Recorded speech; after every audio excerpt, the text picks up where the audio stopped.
Welcome to Frontline. In this video, I will show you how we're going to customize our information for our training courses within our Training Tracker platform. So under Course Maintenance, Manage Categories, this is going to be who the course is going to be for. Your sponsors, who's going to be putting on that course. If you're reimbursing for mileage, you can put that information here. Manage Budget Categories. If you're pulling from more than one budget, go ahead and list as many as you need. Otherwise, if you just have one general budget, you can have that as well. Manage Mandates. This can be either state issued or department issued. You just put the title of that mandate here, how long that mandate is good for. If you enable this email notification here, it's going to send an email to that employee letting them know when they're 6 months from expiring, 1 month from expiring, and again when they do expire for that mandate. That only goes to that employee. Your locations, where that course is going to take place at. Your specialties, if you have any for your department, go ahead and list those here. Training type, is this going to be at a conference, online, or in-house?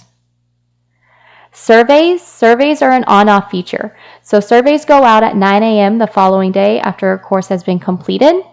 If you choose to use those surveys, make sure to enable that here. It's good to get feedback on how those courses were.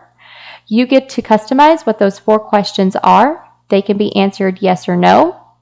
This enable did not attend alert. If you enable this and an employee gets that survey, they can mark that they did not attend, why they did not attend, and it would automatically take out those training hours for that employee.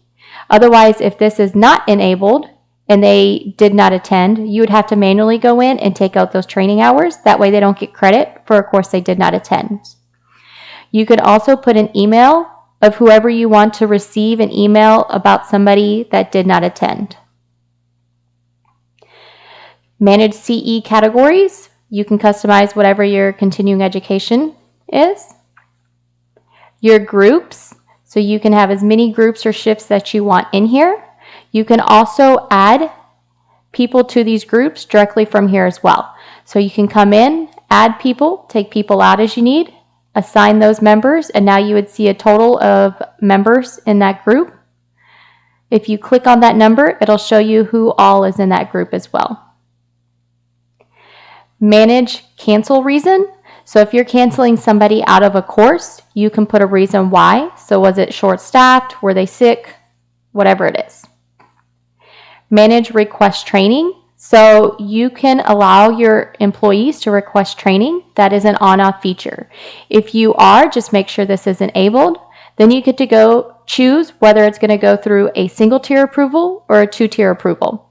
If it is a single tier approval, once that employee sends it to that supervisor then can approve or deny it, and it stops there. If it is a 2-tier approval, it'll go from the officer to the first supervisor where they can approve or deny it. Then that supervisor would then send it to that second supervisor for them to approve or deny it as well. You can also list anybody's email that you want to receive, letting them know that there has been a final approval to let this employee go to that requested training. Manage courses. This is going to be your master list of courses. So once you've added in a course, you will never have to add it in again. You would just then add events to that course. So to get this list built out, you would go to Add New. You're going to give a course a title. Choose what category it's going to be for, what budget category you're pulling from. If it's got to do with a specialty, you could add that in as well. You can either copy and paste a course description from the website, flyer, whatever it is, or manually type it in. If it's going to fulfill any mandates, you can go ahead and choose them here. It can be one, it can be more than one, or it can be none. If it's going to fulfill any continuing education hours, go ahead and mark that here. Then you can choose how many hours it's going to fulfill for that continuing education. Again, it can be more than one or it can be none. And then you would just hit save. Once you hit save, it would then be added to this manage course list here for you to be able to choose from in the training course section. That is how you customize your courses in the course maintenance section. Thank you for watching this video.